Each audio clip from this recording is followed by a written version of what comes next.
नमस्कार मेरे प्यारे बच्चों, आप सभी का मंसूर सर क्लासेस पे स्वागत है। मंसूर सर क्लासेस जो है आपके लिए लगातार प्रयासरत है, जहाँ पे आपको अच्छे अच्छे वीडियो लेक्चर डिलीवर किए जा रहे हैं, जिसमें आप बात कर रहे हैं हम आप सभी से चैप्टर फर्स्ट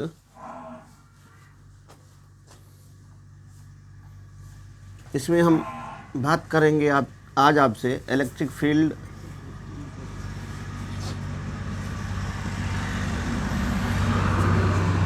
इंटेंसिटी, जिसमें आप देखेंगे बढ़िया सा न्यूमेरिकल। इसमें कुछ न्यूमेरिकल हम कर चुके हैं, कुछ और न्यूमेरिकल देखेंगे। क्या है भैया, हमने एक न्यूमेरिकल ये देखा था कि ये कोई पतली स्ट्रिप है जो वन डायमेंशनल है, जिसका लीनियर चार्ज डेंसिटी लैम्डा है, चार्ज क्यू है, लेंथ एल है, और इससे ए डिस्टेंस पे पॉइंट पी है जहां मुझे इलेक्ट्रिक फील्ड इंटेंसिटी बतानी थी, है ना भैया। अच्छा, मैं इसी चीज़ को, ये जो एक पतली स्ट्रिप है, इसको मैं ऐसा बना दूं कुछ इस तरीके से। थोड़ा सा मैंने घुमा दिया, सेमी सर्कुलर बना दिया। क्या बना दिया? अर्धवृत्त बना दिया, सेमी सर्कुलर बना दिया। और plus charge plus charge plus charge plus charge plus charge plus charge.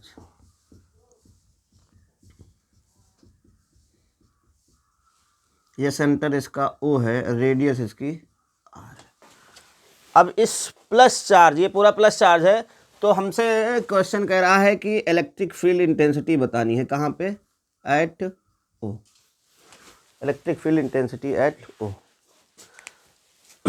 आप चाहे ऐसे समझो कि ये था एक बिल्कुल सीधा तार था, इसको हल्का सा से मोड़ दिया, तो सेमी सर्कुलर बन गया। अब इसके सेंटर पे बताना है, ठीक है ना भैया। आओ देखते हैं, आओ सेंटर पे देखते हैं।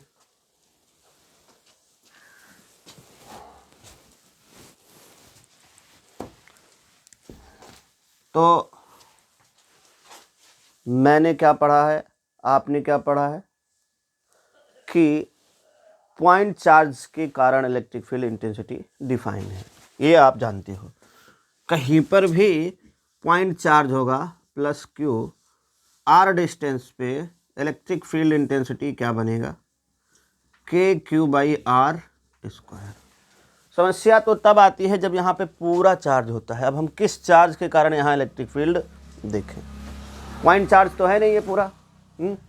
पॉइंट चार्ज के लिए हमने क्या किया, यहाँ पे एक छोटा सा पार्ट कट कर लिया। क्या कर लिया भैया?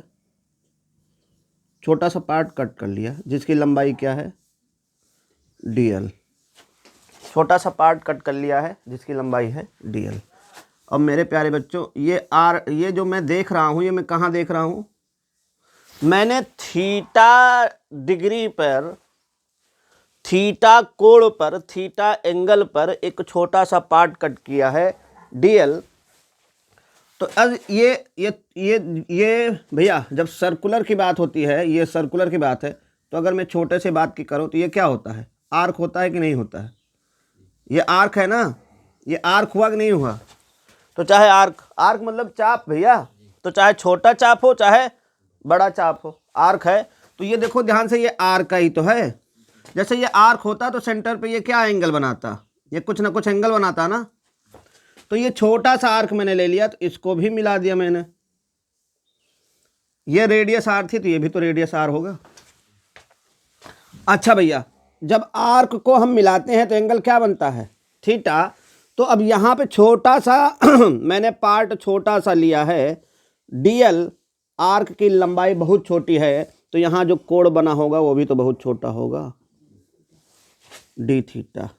बाहर लिख दूँ, है ना भैया? डी थीटा होगा कि नहीं होगा? अब छोटे से लंबाई पे जो चार्ज होगा वो भी तो क्या होगा? डी क्यू होगा। अब तो हम बढ़िया फार्मूला लगा सकते हैं। अब तो अपने लिए बन गया ना पॉइंट चार्ज। ये तो ये डी क्यू चार्ज है यहाँ पे, यही तो आएगा। छोटे से चार्ज के कारण जो इलेक्ट्रिक फील्ड आएगी वो डी ई ही तो आएगी भैया। ये प्लस चार्ज है, और प्लस चार्ज से इलेक्ट्रिक फील्ड बाहर की ओर जाएगी। इतनी बात ओके। अब देखो, अगर मैं इसको ऐसे मिला दूं तो ये थीटा था, ये भी तो थीटा होगा भैया, ये थीटा है तो ये भी तो थीटा होगा। वर्टिकली अपोजिट एंगल, शीर्षाभिमुख कोण होगा कि नहीं होगा। अब यहां से देखो जो DE आएगा वो क्या आएगा कि छोटा सा चार्ज dq/r², यही तो है ना भैया। ये जो आपका छोटा सा इलेक्ट्रिक फील्ड है ये ना x डायरेक्शन में है ना y डायरेक्शन में है, और हम कंफर्टेबल कहाँ होते हैं, या तो x डायरेक्शन में हो या तो y डायरेक्शन में।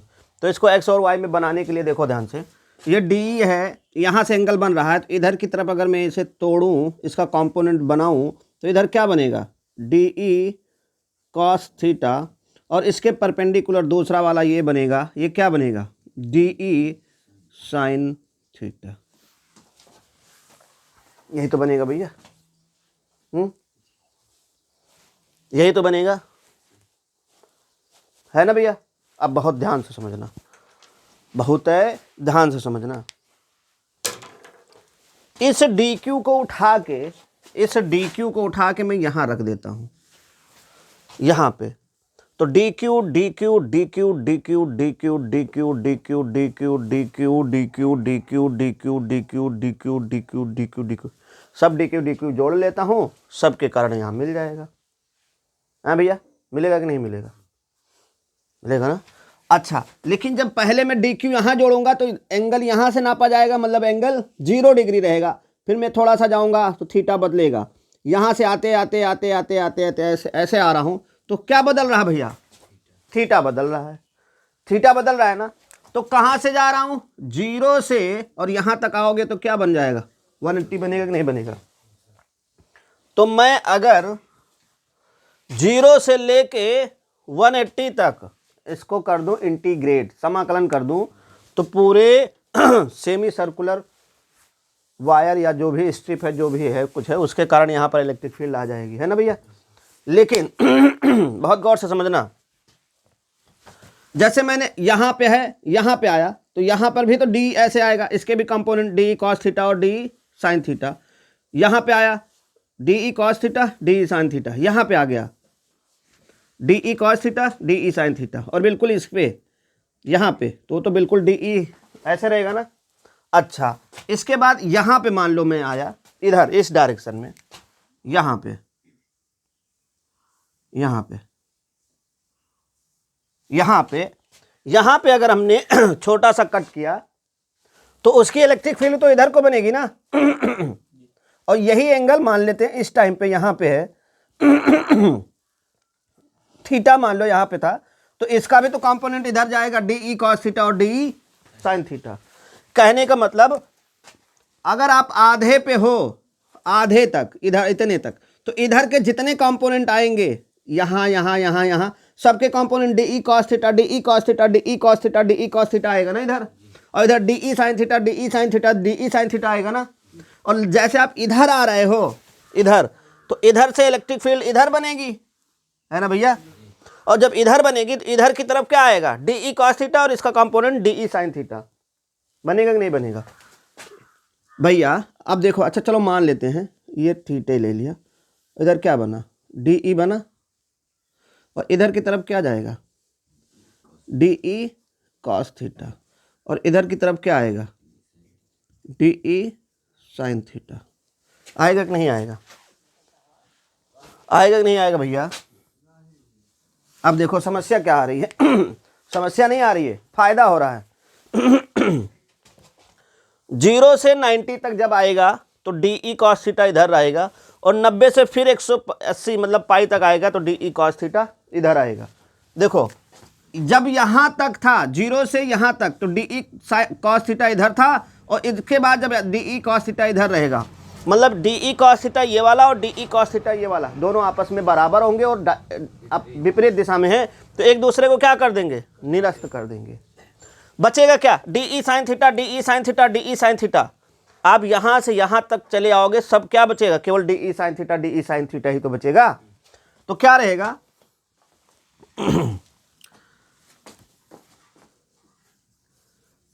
Electric field intensity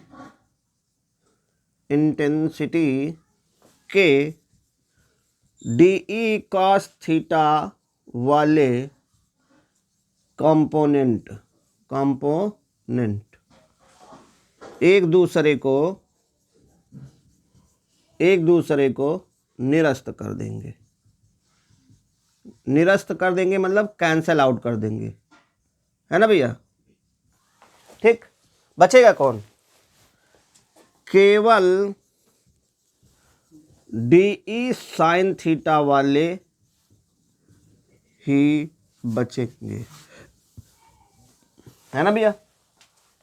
D sine theta वाले ही तो बचेंगे, डी साइन थीटा वाले ही तो बचेंगे। तो यहां पे जो इलेक्ट्रिक फील्ड नेट निकल के आएगा वो क्या निकल के आएगा कि अगर मैं डी साइन थीटा सब डी साइन थीटा नीचे ही तो जा रहा है, मतलब मैं डी साइन थीटा को जोड़ दूं, क्या कर दूं, डी साइन थीटा को जोड़ दूं तो मेरा काम बन जाएगा। और वो डी साइन थीटा कब तक आएगा? जब तक मैं 0 से पाई तक जाऊंगा, 0 से पाई तक। इतनी बात हजम हुई?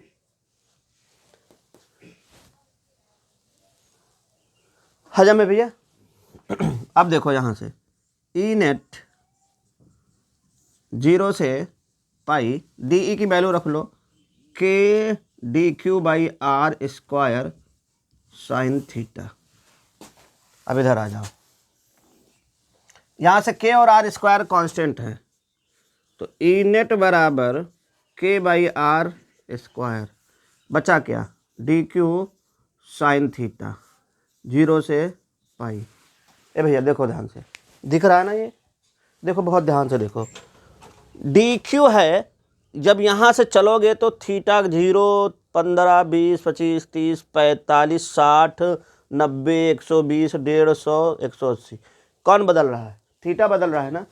थीटा वेरिएबल है, मतलब थीटा क्या है, चर हुआ, वेरिएबल है, और समाकलन किसके सापेक्ष हो रहा है, डी क्यू के। अगर थीटा बदल रहा है तो यहाँ पे डी थीटा होना चाहिए था ना, लेकिन है क्या, डी क्यू। इसका मतलब डी क्यू को यहाँ से हटाया जाए ना। हटाने के लिए कुछ ना कुछ तो दिमाग लगाना ही पड़ेगा। इतनी बात समझ में आ रही है? ठीक भैया, इतनी बात तो क्लियर है। अब देखो हमें गायब करना है, गायब करने के लिए ध्यान से देखेंगे, इधर इतना तो दिख रहा होगा थोड़ा सा, ये सेमी सर्कल है, कितना है, सेमी सर्कल है, अर्धवृत्त है। अगर यही पूरा वृत्त होता है तो इसकी पूरी लंबाई, परिधि जिसे सरकमफ्रेंस बोलते हो, क्या बोलती है, 2 पाई आर। ये पूरी, अगर इस जैसे यह सर्कल है पूरा, इसको खोल के आप पूरा लंबा लंबा कर दो तो ये लंबाई ही तो बनेगा, P बराबर 2 पाई आर ही तो बनेगा। ठीक, और इसकी लंबाई L पूरे की 2 पाई आर, आधे की हो जाएगी पाई आर। इसकी पूरी लंबाई क्या हो जाएगी, L तो होगी। अब यहाँ जब L लंबाई पता है तो हम लेमडा बता सकते हैं। लेमडा इक्वल टू क्या होता है, Q बाई L, मतलब Q बाई पाई आर। भैया अगर आप पूरी लंबाई L ले रहे हो, मतलब पाई आर ले रहे हो, तो उस पर चार्ज है Q, लेकिन हमने केवल इतने के लिए देखा है। हम ठेका ले रहे हैं DL के, हम ठेका ले रहे हैं DL का।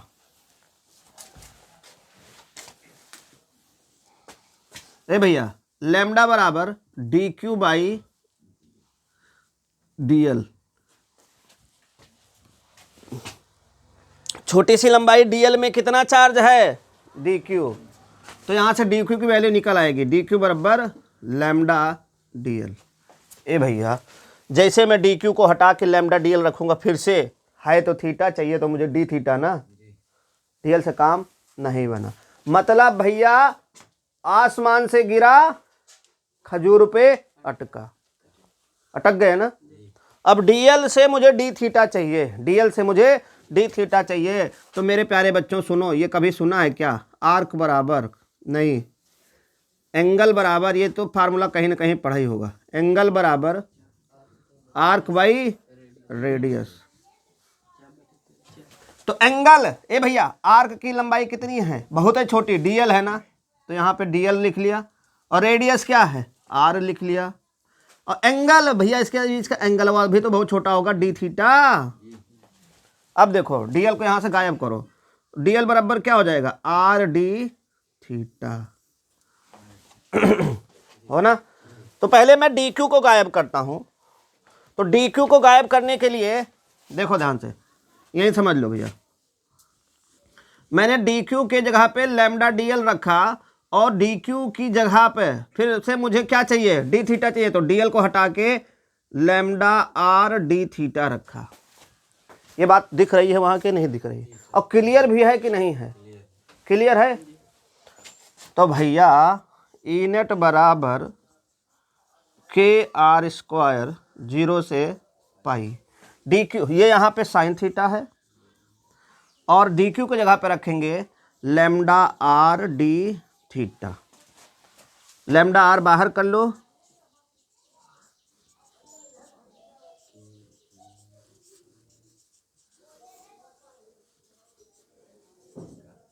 साइन थीटा डी थीटा, और सब तो बाहर आ जाएगा ना, एक आर से एक आर मार दिया जाए, ये दिक्कत है, जगह कहाँ है, अभी चले यहाँ तक चले, चलो फिर ई नेट बराबर, देखो भैया के लैम्डा आर, यहाँ पे साइन थीटा बचा है, फार्मूला आपको पढ़ाया गया होगा, साइन थीटा डी थीटा होता है माइनस कॉस थीटा, मतलब साइन थीटा का थीटा के रिस्पेक्ट में समाकलन होता है माइनस कॉस थीटा। अगर यहाँ एक्स है तो यहाँ एक्स है, तब कॉस एक्स हो जाएगा बस, ठीक है ना। तो यहाँ से क्या बनेगा, साइन थीटा का क्या बनेगा भैया, माइनस कॉस थीटा, और लिमिट लगा दो पाई से 0। अरे वही बाबू, ई नेट के लैम्डा बाई आर, पहले रखो माइनस कॉस पाई, माइनस एक ये तो माइनस जो किया जाता है वो वाला है, और ये माइनस माइनस कॉस 0, ये तो होगा ना भैया। तो ई नेट के लैम्डा बाई आर माइनस, और कॉस पाई की वैल्यू होती है -1, माइनस माइनस प्लस, कॉस 0 की वैल्यू 1, तो माइनस माइनस प्लस प्लस हो जाएगा ना ये, तो +1 + 1 2, ई नेट बराबर हो जाएगा 2k lambda by R, lambda की वैल्यू रख लो। इतना बड़ा बोर्ड होने के बाद भी यार इतनी सकती है, लैम्डा की वैल्यू क्या है, जो ई नेट आप निकल के आएगा आपका 2k, लैम्डा की जगह पे क्या है भैया, क्यू बाई पाई आर, और उसके बाद एक आर पहले से भी है, तो क्या हो जाएगा 2k Q by pi R square, E net है ना भैया, छापाओ, ए भैया क्लियर है, छापाओ।